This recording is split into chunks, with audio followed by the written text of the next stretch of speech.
On one occasion, En una Jesus ocasión, Jesús vio a un grupo de personas discutir acaloradamente con sus discípulos. Cuando el Salvador preguntó la causa de esa contención, el padre de un niño enfermo se adelantó y dijo que le había pedido a los discípulos una bendición para su hijo, pero que no se la habían podido dar.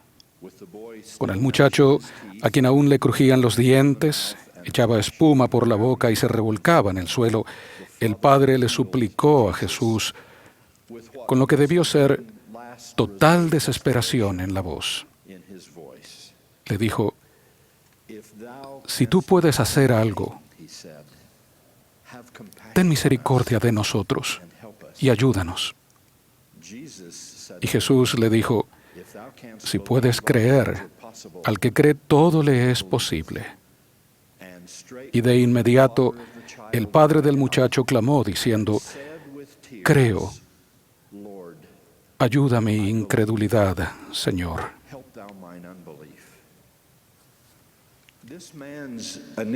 La convicción inicial de ese hombre, según su propia confesión, es limitada. Sin embargo, tiene un deseo apremiante en favor de su único hijo. Se nos dice que eso es más que suficiente para empezar. Aunque no sea más que un deseo de creer, dice Alma, dejad que este deseo obre en vosotros, sí, hasta creer. Sin ninguna otra esperanza, ese padre expresa la fe que tiene y le suplica al Salvador del mundo: si tú puedes hacer algo, cualquier cosa, ten misericordia de nosotros y ayúdanos. Al leer estas palabras me cuesta contener las lágrimas. Es obvio que el pronombre nosotros se utilizó intencionalmente. Lo que el hombre decía en realidad era: toda nuestra familia está suplicando. Nuestra lucha es constante y estamos exhaustos. Nuestro hijo cae en el fuego y cae en el agua. Siempre está en peligro y nosotros con continuo temor. No sabemos a quién más acudir. ¿Nos puedes ayudar tú? Agradeceremos cualquier cosa, una bendición parcial, un destello de esperanza, que aligeres la carga que la madre de este muchacho ha llevado a lo largo de toda su vida. Las mismas palabras que usó ese padre, si tú puedes hacer algo, las usa el maestro para responderle: si puedes creer. La Escritura dice: de inmediato, no lentamente, ni de manera escéptica, ni cínica, sino de inmediato, el padre clama con su sincero dolor paternal: Señor, creo. Ayuda mi incredulidad. En respuesta a esa fe nueva y aún parcial, Jesús sana al muchacho, levantándolo casi literalmente de los muertos, tal como Marcos describe el incidente. Basándome entonces en este tierno relato de las Escrituras, quiero dirigirme directamente a la gente joven de la iglesia, aquellos que son jóvenes en edad, a los que tienen pocos años de ser miembros, o a los que son jóvenes en lo que respecta a la fe. De una manera u otra, eso nos incluye a casi todos. La primera observación tocante a este relato es que al enfrentar el desafío de la fe, el padre reafirma, primeramente, lo que sí posee y recién después reconoce su limitación. Su primera declaración es afirmativa y sin titubeo: creo, Señor. A todos los que deseen tener más fe, les diría: acuérdense de este hombre. En momentos de temor o duda, o en tiempos de dificultad, mantengan la fe que ya han cultivado, a pesar de que esa fe sea limitada. Como parte del progreso que tenemos que experimentar en esta vida mortal, todos pasaremos por algo que en el aspecto espiritual será similar al padecimiento de ese muchacho o a la desesperación de ese padre. cuando lleguen esos momentos y surjan los problemas y la resolución de ellos no sea inmediata, aférrense al conocimiento que ya tienen y manténganse firmes hasta que reciban más conocimiento. Fue precisamente sobre este incidente, este milagro específico, que Jesús dijo: si tuviereis fe como un grano de mostaza, diréis a este monte: pásate de aquí allá, y se pasará, y nada os será imposible. La cantidad de fe que tengan o el grado de conocimiento que posean no es lo que importa, sino la integridad que demuestren hacia la fe que ya tienen y hacia la verdad que ya conocen. La segunda observación es una variación de la primera. Cuando lleguen los problemas y surjan las dudas, al tratar de adquirir fe, no comiencen expresando lo mucho que no tienen, empezando, por así decirlo, con su incredulidad. Eso es como tratar de llenar a un pavo por el pico. Quisiera ser bien claro en cuanto a este punto. No les estoy pidiendo que finjan tener una fe que no tienen. Les estoy pidiendo que sean fieles a la fe que sí tienen. A veces actuamos como si una sincera declaración de duda fuese una mayor manifestación de valentía moral que una sincera declaración de fe. No lo es. Así que recordemos el claro mensaje de este relato de las Escrituras. Sean tan francos en cuanto a sus dudas como tengan que serlo. La vida está llena de dudas sobre un tema u otro, pero si ustedes y su familia desean ser sanados, no permitan que esas dudas impidan que la fe produzca el milagro. Además, ustedes tienen más fe de la que se imaginan, debido a lo que el Libro de Mormón llama la grandeza de las evidencias. Por sus frutos los conoceréis, dijo Jesús, y el fruto de vivir el Evangelio se manifiesta en la vida de los santos de los últimos días en todas partes. Tal como Pedro y Juan dijeron a los fariseos, así les digo yo a ustedes, no podemos dejar de decir lo que hemos visto y oído.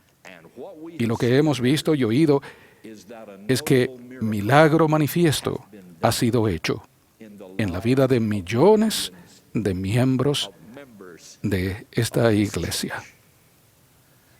Eso no se puede negar. Hermanos y hermanas, esta es una obra divina en marcha. Y las manifestaciones y bendiciones de ella abundan en todas partes. De modo que no se preocupen demasiado si de vez en cuando surgen problemas que se tienen que analizar, comprender y resolver. Los problemas surgen y se tendrán que atender. En esta iglesia lo que sabemos siempre prevalecerá sobre lo que no sabemos. Y recuerden que en este mundo celestial todos debemos andar por medio de la fe. Entonces sean pacientes con las flaquezas humanas, tanto con las de ustedes como con las de los que sirven con ustedes en una iglesia dirigida por hombres y mujeres comunes y corrientes, excepto en el caso de su Hijo unigénito perfecto. Dios siempre se ha tenido que valer de gente imperfecta, lo cual ha de ser terriblemente frustrante para Él. Pero se conforma con ello, y nosotros debemos hacerlo también. Y cuando vean alguna imperfección, recuerden que la limitación no radica en la divinidad de esta obra. Como lo ha sugerido un talentoso escritor, cuando se vierte la plenitud infinita, no es culpa del aceite si se derrama un poco, ya que los recipientes limitados no pueden contenerlo. Entre esos recipientes limitados estamos ustedes y yo, de modo que seamos prestos para perdonar. La última observación. Cuando surjan dudas o dificultades, no tengan temor de pedir ayuda. si la deseamos tan humilde y sinceramente como ese padre la deseaba, podemos obtenerla. En las Escrituras se expresa ese deseo sincero como tener verdadera intención, procurándolo con íntegro propósito de corazón, sin acción hipócrita y sin engaño ante Dios. En respuesta a esa clase de repetida súplica, testifico que Dios siempre enviará ayuda de ambos lados del velo para fortalecer nuestra creencia. Dije que me iba a dirigir a los jóvenes y todavía lo estoy haciendo. Hace poco un jovencito de 14 años me dijo, un tanto vacilante: hermano Holland, todavía no puedo decir que sé que la iglesia es verdadera, pero creo que lo es. Le di un abrazo tan fuerte a ese muchacho que casi le saltaron los ojos. Le dije con todo el fervor de mi alma que la palabra creer, el verbo creer, es de gran valor y un acto aún más valioso, y que nunca tenía que disculparse por apenas creer. Le dije que Cristo mismo dijo, no temas, cree solamente. Una frase que llevó al joven Gordon B. Hinckley al campo misional. Le dije que creer era siempre el primer paso hacia la convicción y que cada uno de nuestros artículos de fe, los cuales definen nuestro credo colectivo, empiezan con la palabra creemos. También le dije cuán orgulloso me sentía de él por la sinceridad de su búsqueda. Con la ventaja que me dan casi 60 años, desde que era un joven de 14 que apenas creía, declaro algunas cosas que ahora sé. Sé que en todo momento, en toda forma y en toda circunstancia, Dios es nuestro amoroso Padre Celestial. Sé que Jesús es su único Hijo perfecto, cuya vida fue ofrecida amorosamente por la voluntad tanto del Padre como la del Hijo, para la redención del resto de nosotros que no somos perfectos.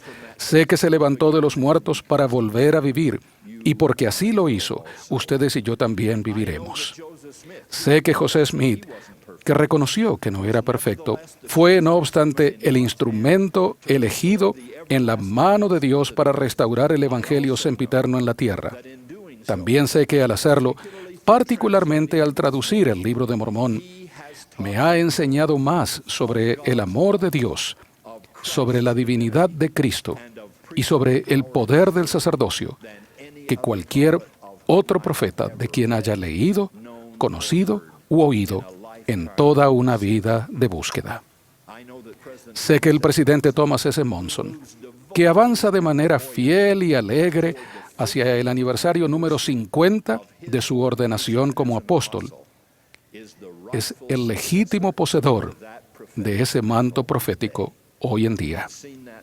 Sé que los otros 14 hombres, a quienes ustedes sostienen como profetas, videntes y reveladores, lo apoyan con la mano, el corazón y sus propias llaves apostólicas. Estas cosas les declaro a ustedes con la convicción a la que Pedro llamó la palabra profética más segura. Lo que en una ocasión fue para mí una pequeña semilla de convicción, ha crecido hasta ser el árbol de la vida. De modo que si la fe de ustedes pasa por pequeñas pruebas, en este o en cualquier otro momento los invito a que se apoyen en la mía. Sé que esta obra es verdadera.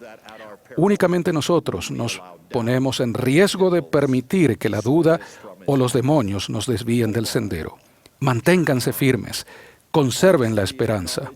Con franqueza reconozcan sus inquietudes, pero primeramente aviven las llamas de su fe. Porque todas las cosas son posibles para los que creen. En el nombre de Jesucristo. Amén.